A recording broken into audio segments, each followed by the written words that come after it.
Le nouveau HPI Savage Flux arrive. C'est plus le HP, c'est le Savage X Flux. Ça change un peu la dénomination.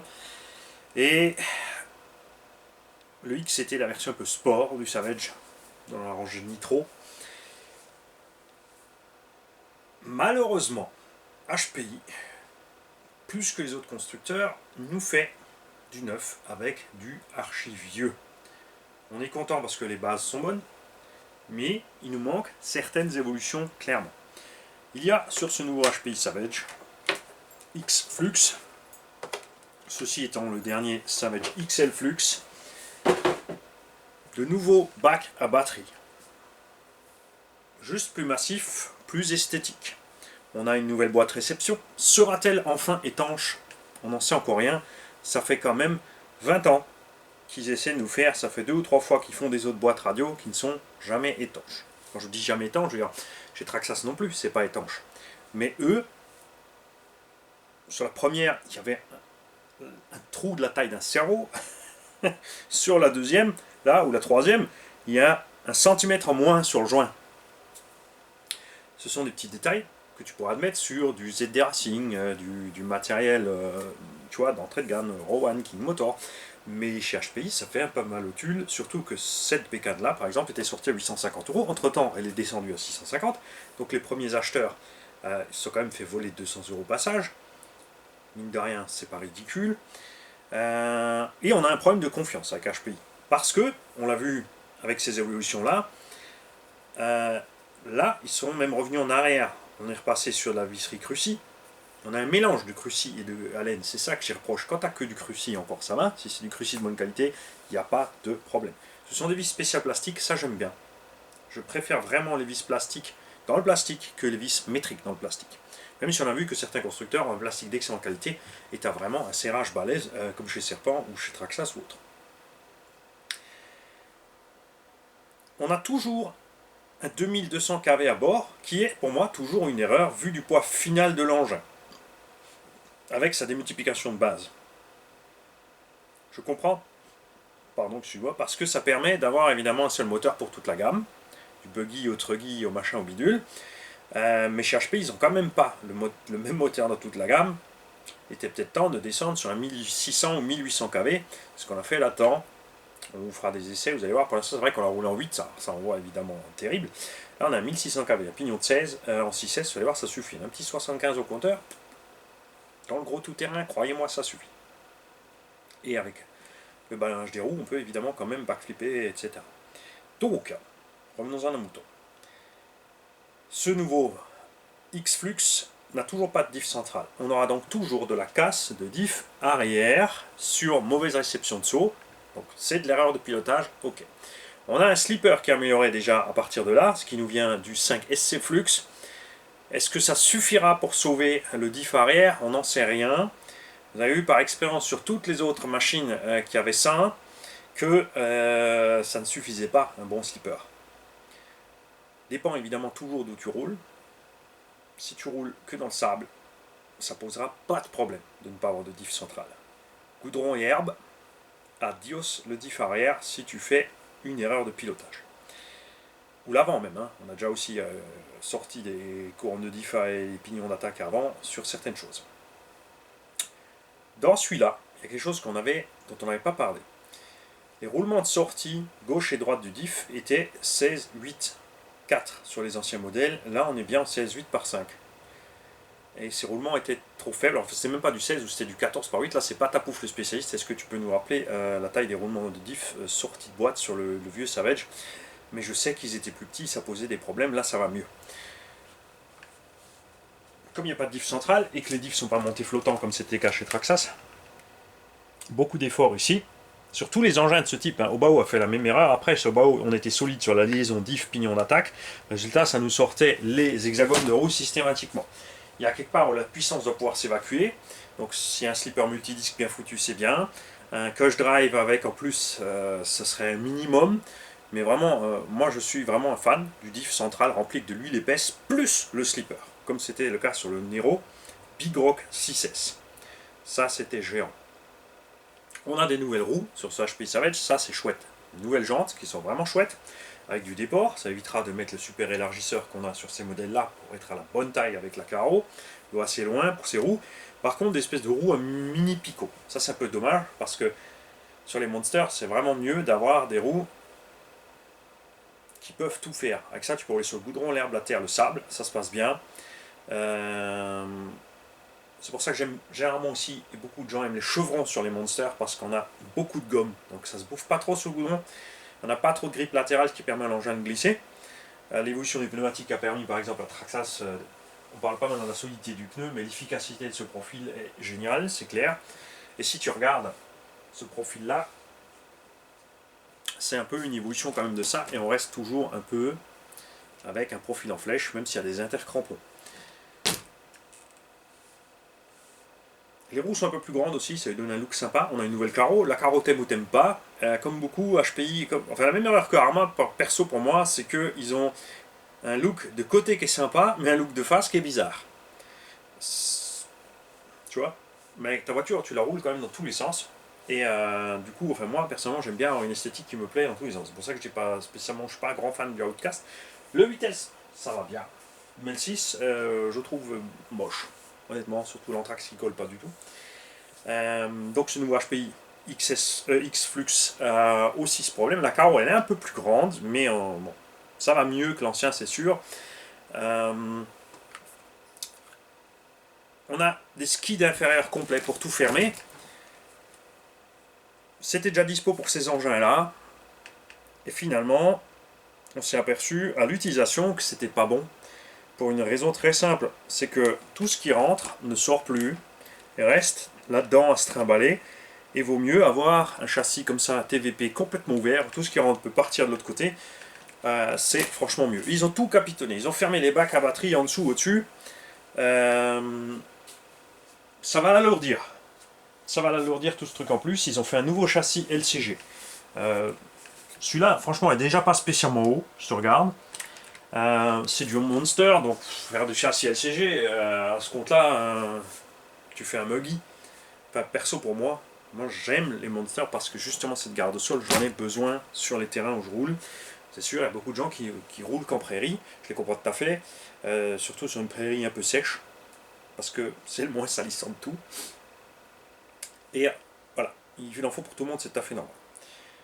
À voir après ce qu'ils appellent LCG aussi. Sur ce Savage XL Flux, on a constaté que les cardans, les arbres de roue, les dogbones étaient plus tendres en acier que les anciens. Parce que je n'ai jamais tordu un vieux cardan de HPI Savage Flux ou X ou XL. Donc j'ai mis les 4 qui me restaient là-dedans, qu'on a reçu d'un abo, merci à toi d'ailleurs. Parce que celui-là, vous l'avez vu, le choc était violent, mais on a quand même fait une sacrée banane, et ça nous a coûté une noix de cardan aussi, chose qu'on n'était vraiment pas habitué sur le vieux Savage.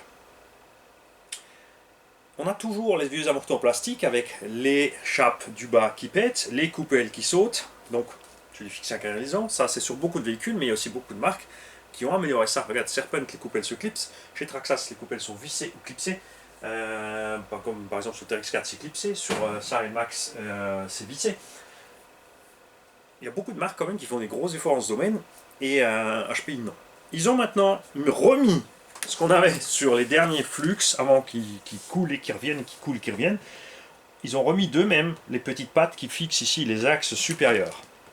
Mais, on l'a vu sur celui-là, les skids sont tellement mous et taillés trop grands que les axes inférieurs arrivent à sortir du triangle. Enfin de la calalu de l'autre côté, circule. Et ça aussi c'est bizarre. Donc moi j'ai compensé en mettant 4 petites vis là-dedans, parce que ce plastique est plus souple que l'ancien plastique HP. Alors c'est pas plus mal parce que vous l'avez vu, on n'a pas cassé de triangle, et sur la gamelle qui nous a coûté un cardan et une noix, sur l'ancien Savage, je te promets qu'on aurait laissé un triangle sur la route, c'est certain. C'est pour ça qu'on passait tous sur les RPM. Là ils sont beaucoup plus flex. Alors on a un peu le même problème que Coralie, comme les triangles sont plus flex, ce sont les cardans qui morflent le plus. Il y a toujours, tu vois, ils font un bon équilibre. Maintenant, on va voir avec les cardans plus solides. Bon, après, là, on va y aller moins fort aussi. Hein. C'était le rodage. Il a survécu au rodage, c'est bon, on peut le rouler. Et Donc sur ce nouveau X-Flux, qu'est-ce qu'on va avoir? Est-ce qu'on va avoir aussi des aciers un peu plus tendres? Est-ce qu'on va avoir des diffs qui sont plus dignes de Rowan et King Motor que de ce qu'était HPI? On ne sait pas trop. On sait pas trop. On aura ce slipper qui est bon, ça c'est sûr. On a toujours les mêmes pare-chocs, mais ils ont changé un peu le look. On a toujours donc en 2021, quasi 2022, sur ce nouveau HPI, il faudra toujours faire ça, mettre un rilsan pour que les bras de pare-choc s'écartent pas. Tu vas me dire, il n'y a plus besoin s'il y a des cales pour tenir des axes. Ben si, quand même, parce que en fait, quand tu presses là-dessus, quand ces machins se foutent à droite, à gauche, et ben tu rentres complètement dedans. En fait, ça amortit pas pareil. Là, tu vois, on a une certaine résistance. Quand tu enlèves ça, la résistance s'écroule parce que les bras foutent le camp et chlac, ça rentre dedans en direct. Testez. On a toujours la même direction qui braque pas suffisamment et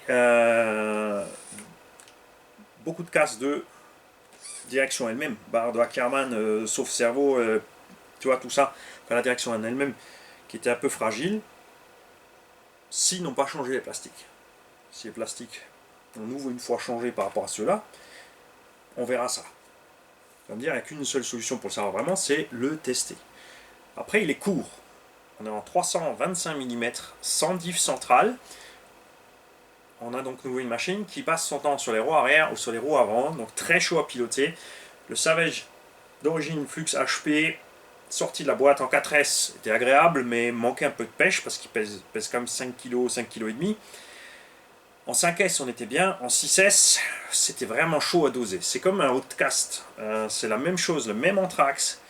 Si tu bloques le diff central dans ton Outcast, c'est rock'n'roll à piloter. On me dit, pour les stunts, dans le sable, ça va, mais pour une utilisation générique, c'est chaud. On ne sait pas encore non plus avec quel prix il va sortir, c'est toujours la grande question chez HPI. On a aussi toujours donc les portes fusées arrière qui sont identiques à l'avant, c'est bien pour la construction. C'est problématique pour les gamelles parce qu'on arrache justement les biellettes ici au niveau du train. Tout ça, c'est pour ça qu'on passe tous sur les portes fusées standards à l'arrière. Voilà, donc je suis un peu mitigé. Je suis un grand fan de HPI Savage, hein, contrairement à ce que quelqu'un qui était pointé une fois sur la chaîne a vu. Il est arrivé à partir en live, le gars. Ne comprenait pas l'utilité d'un diff central, mais il ne s'est pas posé la question, il ne nous a pas demandé quel huile on a mis dedans, et surtout il n'a pas essayé. Et il n'a surtout pas regardé toutes les vidéos de HPI Savage Flux qu'on avait sur la chaîne. Il m'a posé la question depuis combien de temps je roule en HPI Savage Flux, parce que ça fait depuis le début. J'ai vécu toutes les évolutions, toutes les casses, et pourtant on en a toujours. Chaque fois ça revient, on s'énerve toujours sur les mêmes casses. Les vis de 3 mm dans les tourelles qui se plient, parce que c'est trop faible. Donc là, sur les amortos d'origine avec les rotules en plastique, tu passes du M4, ok. Sur les chouettes amortos, et ce sont ceux-là, les mecs.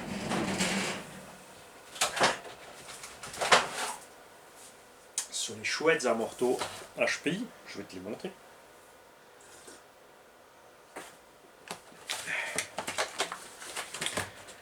Les big board Teflon à tige traité au nitrite de titane. Voilà, ça, ce sont des amortos géniaux. On les adore, mais c'est 120 € l'option. Par contre, là, tu passes sur un autre système de fixation en haut. Tu as des petites cales à l'intérieur, plus une petite rotule à l'intérieur qui est, du coup, enfin, qui était à l'époque. Non, là, ils ont repassé sur des autres cales. Donc là, on a une cale en plastique dans la cale en plastique.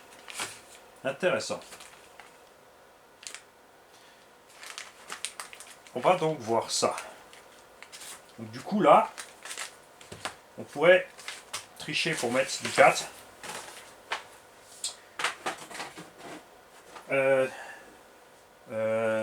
Monsieur Ned de Belgique, je te signale qu'on est en train de parler d'un Monster Truck avec une tasse Motorhead. Hein? Quand même, petit clin d'œil pour toi. Ned, fan de MT et fan de Motorhead. On se livre tous les deux une petite bataille Metallica Motorhead. Dans le fun évidemment. Alors, ce nouveau Savage Flux, X-Flux, évidemment. Ah, j'ai envie de l'acheter. J'ai envie de l'acheter. Il faudra voir le prix.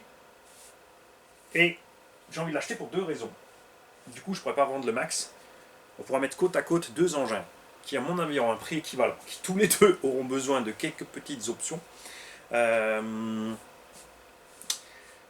Selon l'étagement qu'ils ont mis, il faudra peut-être tourner le support moteur pour mettre un pignon plus petit d'office dans le Savage, parce qu'ils livraient ça à l'époque avec un pignon de 20. C'était violent, ça roulait vraiment à 90, un peu plus de 90 avec du 6S en 2200 kV avec 5,5 kg. La batterie, ça durait pas longtemps.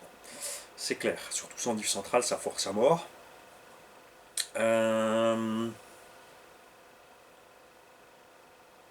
J'ai déjà en stock donc la direction alu, des tourelles, j'attends pour les triangles. Pour l'instant, tout tient. Même les amortos d'origine, on a pété l'échappe. Hein, ça, c'est direct. Il faut changer l'échappe. On a, et ça, c'est surtout le truc qui manque au HP. De toutes les évolutions qu'il a eues, au départ, on avait quand même un mini arceau au milieu. Le variateur était ici à l'abri à l'arrière. Ils l'ont passé à l'avant, ils ont viré l'arceau. Résultat, quand tu te ramasses sur le toit, la carreau s'écrase.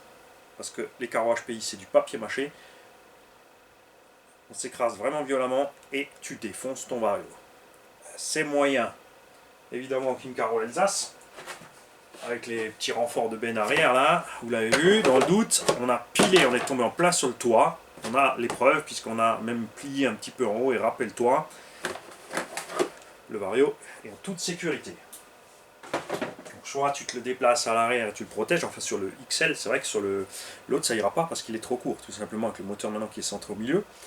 Donc, faites-vous un arceau, protégez votre vario parce que ça va très mal se passer.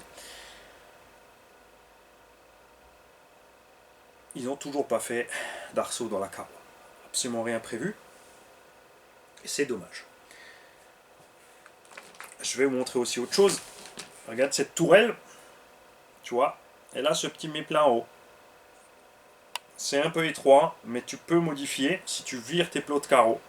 Et tu meules un petit coup à l'intérieur l'épuis ou passer le truc. Après, c'est pas réversible. Une fois que c'est meulé, c'est meulé. Bon, après, les tourelles sont pas très chères. Donc, tu peux te laisser une paire de tourelles d'origine de côté au cas où si tu repasses en origine. Tu peux, avec ces tourelles, monter le système d'attache Traxxas. Tu prends l'attache du Max, par exemple.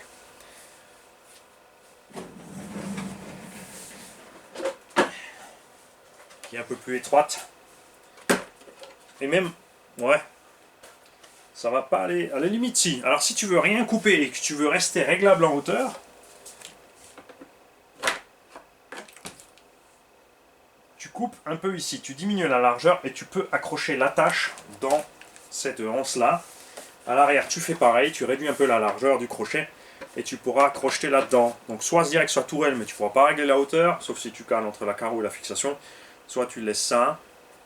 Et tu peux mettre la fixation, ça t'évitera l'éclipse.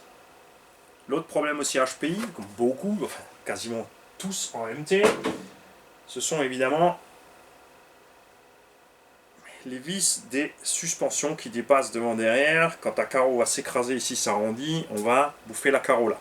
Donc en résumé, on a une énième version de HPI Savage Flux, avec comme seule amélioration, pour l'instant de ce qu'on a vu, on n'a pas vu l'intérieur il faut en avoir un main pour le savoir, on n'a pas trop le choix en fait. Hein. C'est juste dommage que j'ai pas gardé mon bon vieux HPI Savage Flux qui est parti direction Baladin. Ça c'était encore un original. Non pas Baladin, lui il est cool, que je dis c'était un Savage Flux original. Baladin il est génial.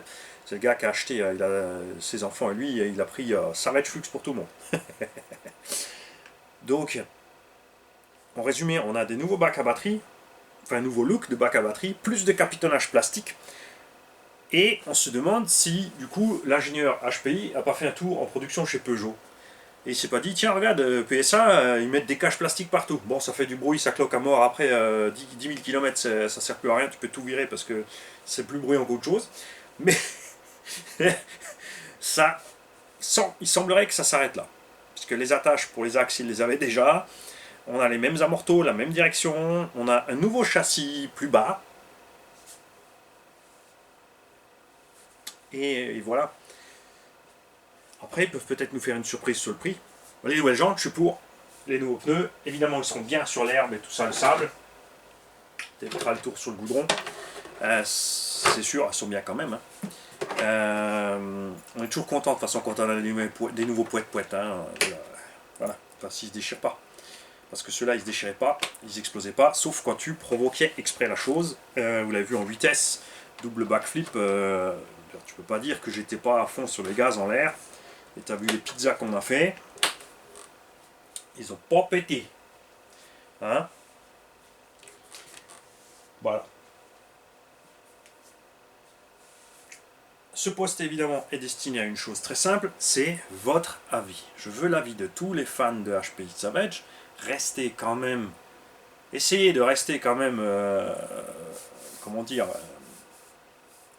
c'est pas parce que vous aimez qu'il faut absolument idolâtrer, tu vois ce que je veux dire. Pareil pour ceux qui n'aiment pas le HPI Savage Flux, c'est juste pas parce que vous l'aimez pas ou quelque chose, il y a quoi que ce soit qui vous dérange là-dessus qu'il faut le descendre. Si vous n'aimez pas, je veux savoir pourquoi, qu'est-ce qui vous plairait comme amélioration si vous l'avez testé. Alors si vous ne l'aviez pas, vous ne l'aimez pas juste à cause du look ou pas de la marque ou à cause du prix, vous le signalez, évidemment on comprend aussi. Et ceux qui ont envie de le prendre, dites-moi pourquoi. Donc, je veux de la discussion à ce sujet parce que je vais me servir de tout ça pour... C'est pas évident de communiquer avec HPI, par contre, c'est très facile de communiquer avec HPI Europe. HPI Maverick Europe, c'est les Allemands. Et quand j'ai écrit en Allemagne, à cause de l'histoire du Maverick Quentin Flux, j'ai eu une réponse très rapide. J'ai eu une réponse allant dans le sens du client, c'est-à-dire, ouais, si on a fait une amélioration, tu aurais dû l'avoir. Il m'a fait suivre les pièces renforcées pour les moyeux. Après, ne peuvent pas faire grand chose de plus, c'est l'importateur, c'est pas le fabricant. Par contre, si on lui ramène un retour, on lui dit voilà, regarde, j'ai fait un post, on a fait le machin. Ensuite, quand il sortira, on pourra causer de tout ça parce que ben, les Anglais font pareil, les Américains font pareil, et on espère qu'à un moment donné, ils vont nous écouter comme Arma nous a écoutés, comme, enfin avant que ça soit Horizon Hobby. Hein. Arma, avant que ça soit Horizon Hobby, ils étaient à l'écoute. Maintenant, Coralie nous a écoutés aussi. Après un moment, c'est sûr, on comprend tout à fait, ils sont coincés, ils ont fait le truc, la production est faite, il faut vendre les produits qui sont là, il faut rentrer l'investissement, il faut payer les gens, le matériel, les stockages, les boutiques derrière doivent en vivre aussi, et pas se retrouver dans la panade avec les trucs invendables. Donc à un moment, il faut que ça passe, avant de passer sur une étape d'évolution, c'est tout à fait normal. HP a déjà coulé 2 fois, elle a été rachetée 2 fois, donc il y a des crédits en cours, des machins. Parfois aussi, ce qu'il ne faut pas oublier, c'est qu'il y a aussi la loi derrière, les lois européennes, les lois américaines. Si ça a été racheté, si c'est sous tutelle, ils ne peuvent pas faire ce qu'ils veulent non plus avec les dépenses et les modifications. Tout ça, tout ça. Donc on est bien, on comprend qu'il faut un certain temps. Mais je pense quand même que maquiller un véhicule n'est pas une solution pour l'évolution de la marque et pour faire grandir la marque. C'est sympa que ça ait une bonne bouille, mais on est des mecs. Les mecs, manuels. Surtout, pas les littéraires. C'est pas de la discrimination, mais nous, on aime le pratique, l'utile, le solide. Et le symétrique. Ça par contre, c'est vrai. On aime bien que ça soit symétrique, me demande pas pourquoi, dans la nature, il n'y a pas vraiment de choses symétriques. Donc on aime bien que ça soit symétrique, facile d'accès. Ça n'a pas besoin d'être spécialement beau, ça doit être surtout et avant tout efficace. Si c'est beau en plus, c'est chouette. Après, généralement, pour le mec manuel, quelque chose d'efficace et de pratique, c'est beau quand même.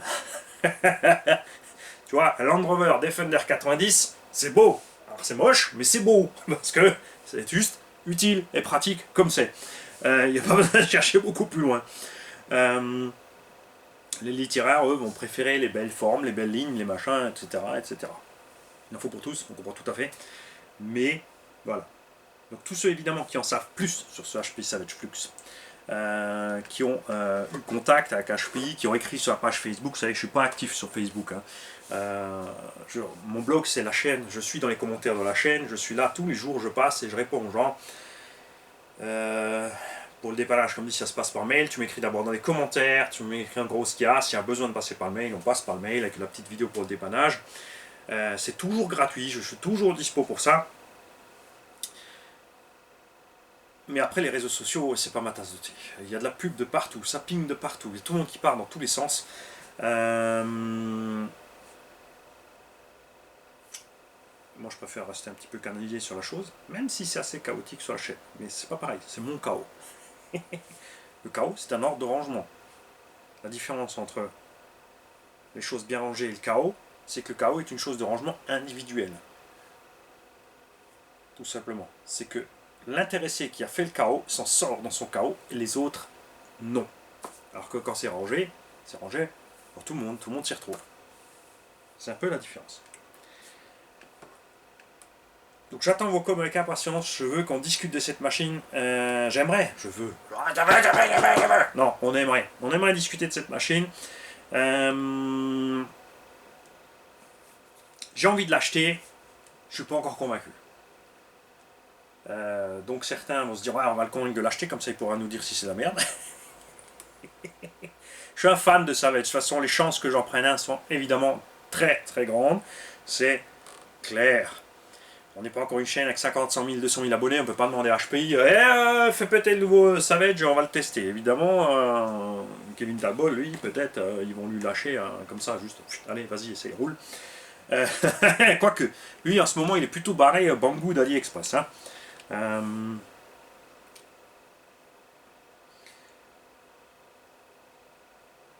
Donc, en résumé, moi, ce que j'aimerais comme évolution sur l'HPI, un morceau plus solide, protection de la carreau et protection de la transmission plus grande. Donc Cush Drive plus slipper, diff central plus slipper, diff central plus slipper plus Cush Drive, ça c'est peut-être un peu exagéré, tu vas te retrouver avec un espèce de temps de latence de 2 tours moteur avant qu'il se passe quoi que ce soit dans la transmission. Ou peut-être, je vous ai parlé dernièrement, grâce à un abo qui me l'a signalé, que Mugen est en train de développer un embrayage pour moteur électro. Donc, il te permet le freinage, tu es en liaison directe, il te permet la marche arrière, mais sur les chocs, il peut quand même ripper.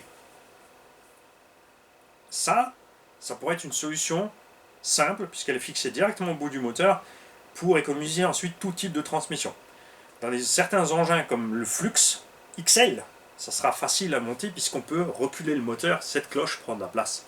Donc moi j'aimerais bien m'en choper une, reculer ce moteur là-dedans et aller y coller cet embrayage dessus. Moi je vois ça bien. Parce que les choses qui peuvent économiser nos transmissions, nos moteurs, on ne peut pas dire que ça ne nous intéresse pas. Salut tout le monde.